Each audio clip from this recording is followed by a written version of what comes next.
Football is back. Football is back. As you can see, I'm in my fantastic Vikings jersey.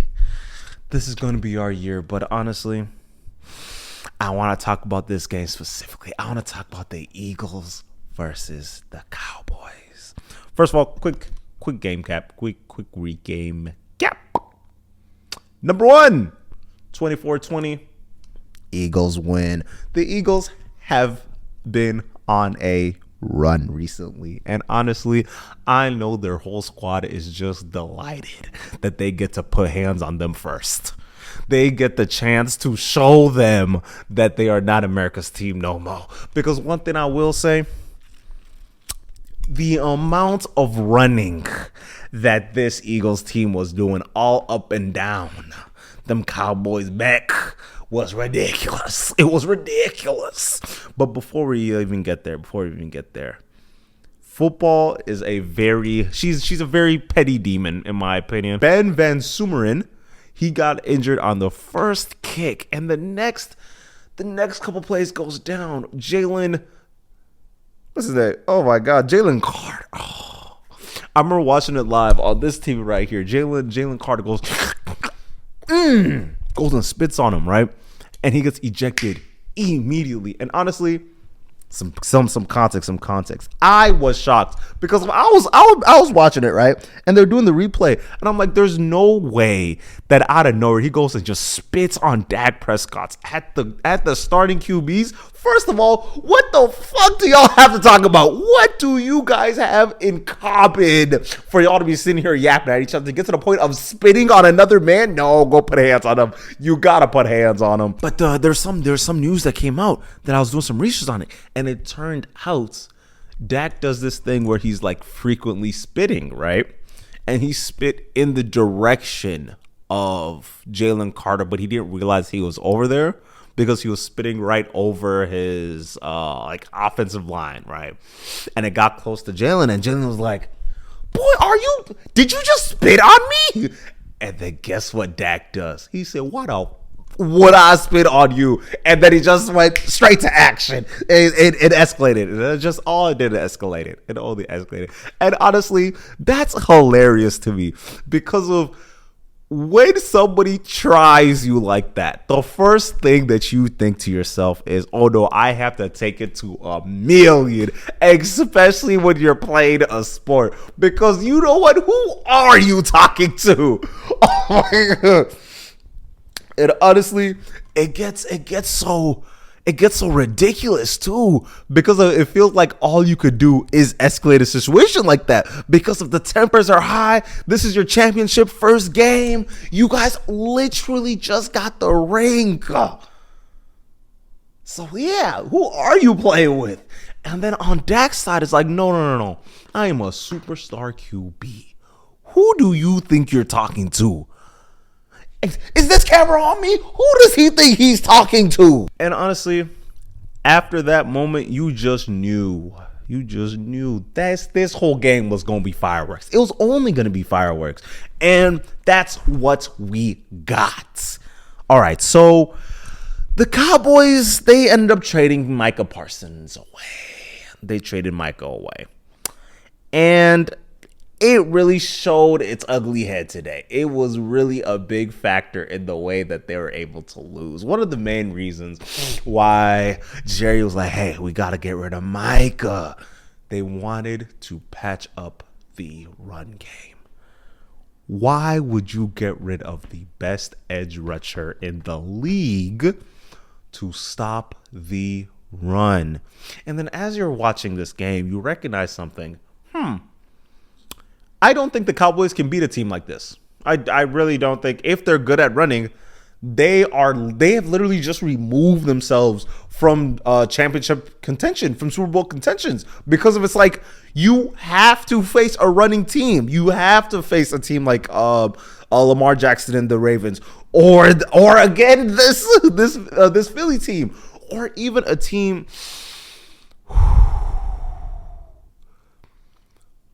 You're going to be seeing so many running squads that trying to not have the personnel to not guard the run is going to be very detrimental, because like not only do you guys do not have the tools to patch up some of the holes that Micah was giving you, but now you're going to be forced to try and make up, what was it, 50 pressures, like 50 pressures, and not even to mention the benefits of just having a player like that on the team. You notice this on the Packers versus Lions today. Just having Micah out there, everybody, you have to be aware of him.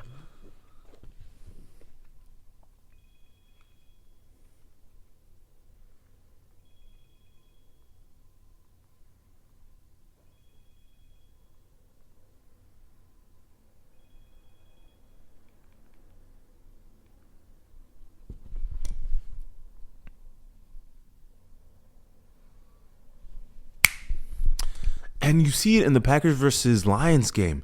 You have to be aware of Micah because of he's literally everywhere. And then it gives your other players a chance to play off of him. That was what you were missing in this game. That's what you were missing. And it gets to a point where teams were just, not even teams, since it's just the first week, let me not overreact. Everybody was like, okay, as long as you guys are still trying to focus on our wide receivers and having 4 in the, what was it? Y'all were rushing 4. As long as y'all are rushing only 4, y'all are trying to go one-on-one, I promise you, I will get downhill. I promise you, there's nothing you can do with a guy like Saquon Barkley. And it gets to the point where defensive players don't like getting hit. They just don't like getting hit. Because you're telling me you guys are going to run the ball 100 times every game? Like y'all will need that many runs? Oh, wow. And not even to mention when you have a guy like Jalen Hurts, I don't think the Cowboys can beat the Eagles. I don't think they could beat the Eagles anymore. Specifically because of Jalen Hurts, because of what they were setting them up to do, at least in this game specifically, was, hey, try and make a throw. And if you don't make a throw, actually, let me phrase it. I'm phrasing it really wrong. Really bad. The way the Cowboys were playing in this game specifically was like, okay, we are just going to make every throw difficult. And then it gets to the point where it's like, okay, my first option didn't work. Second option didn't work. All right, I'm going to run for 5. Let me get 5 yards real quick. Boop, boop, boop, boop, boop. Suffer. Let's do that 3 times. Let's do that 3 times over and over and over again. First down. And you know what? It would have been worse. This 24-20 score does not do it justice. This game was out of hand quickly, or at least it didn't feel like the Cowboys had a chance of setting themselves up to make a comeback. And now I want to talk about the Cowboys real quick. The Cowboys are, I'm playing fantasy this year, right? And I was talking, if y'all seen the last episode, I was talking to my guy about, okay, who should I draft for my first pick? And the amount of people that told me I would go CeeDee Lamb number 1 overall, I was like, y'all are ridiculous. He's not even the best wide receiver in the league. And it's like, no, he might not be the best wide receiver, but he's sure darn close. And I honestly, I was like, nah, it can't be. I was like, there's no way he's close to, no, he's not. He can't be close to Jamar or Jettas. Like, what? No, of course not. But this game, I definitely see the vision. There's nothing like watching a guy actively get targeted every single play. Oh, it felt good. Damn, I really wish that he was on my fantasy team, because I was watching, I was like, oh yeah, no, I see the way you play, I feel how you play. I see how you play, Dak. You gonna come around just airing it to him. Double coverage, I don't give no hell. Double coverage, triple coverage, double 2 high safety, double time on him to the left. Don't give a damn, throwing the ball anyway. And it gets to the point, I'm sitting here, I'm watching, I'm like, bro, yo, man's is open. You know what? I was talking about this on TikTok. I was thinking to myself the other day, One thing that I would hate is to be the second option to the superstar, because if it gets to a point, I'm open. And honestly, the more that you're watching, it feels like the lack of trust for everybody else around the room is just showing its head. It's so you can see it. And honestly, I don't even blame him, because especially when you got a superstar wide receiver, you gotta give it to him. Who else you gonna give it to? Who else can you? He's getting paid too much not to get the ball that many times. I think that's like the type of mindset that it comes when you do have a player like this, because it's like, what? I maxed you twice. What are we talking about? You will produce for me. I don't know why you're trying to act like you will be producing. But yeah, we may have a Jalen Hurts problem. I don't know yet, but I'm having a underlining feeling that this year might be a little bit tougher for him. Yeah. Because if they had a, I don't want to say a more competent coach, because I feel like the coaches on the, I don't want to say that if they had a more competent coach, but it feels like the individuals on the Cowboys just are running around with their head cut off, with just like a chicken with their head cut off consistently. And you start looking around, you're trying to figure out where do I need to go? Where can I go? What is the plan when you line up in front of a guy like Jalen Hurts?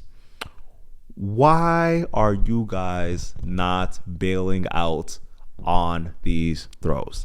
Let them throw. Let him throw. Keep him in the pocket. The 2 times that they try to keep him in the pocket, he got tackled for a loss. And then as you're watching, because I have AJ Brown on my team, right? He sometimes disappeared. That's okay.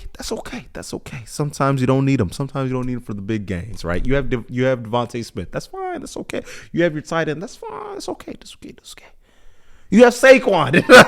But my thing is, as you're watching this team, the amount of times that he would just rather run, even though that there was somebody streaking on the sideline or a quick check down for a couple of your wide receivers, the aptitude to actively go for the run every single time, I feel like that's going to run its course faster than not, especially in the context of trying to win it all this year. Because of this year specifically, I feel like there's far more great teams than there have been in former years, especially when you go to the AFC, when you get to the four horsemen of the apocalypse, Burrow, Allen, Lamar, Mahomes, and then not even to mention the other young guys that are just like around the fray. Especially when you start getting to the NFC, the NFC, when honestly those 4 have a pretty good chance of making it all the way through. And not even to mention there's like underlining vibes of teams like the Broncos and Tampa Bay. People don't want to have that conversation, but there's teams like that are also brewing around that have been waiting their turn. And this over-reliance on this game managing seems like his main way of trying to produce a championship for this Jalen Hurts led Eagles team, because of it's literally game. I think that's the best way to describe what he does. It's just like whatever look that you give me, all I'm trying to do is not turn the ball over. And we've seen it in the NFL for a very, very, very long time. As long as you're not turning that ball over, get yourself a couple extra scores, you will be one of them. You will go far in this league if you're able to manage the clock, if you're able to get the right people involved, and you're able to actively not turn the ball over. Yeah, you will be one of them.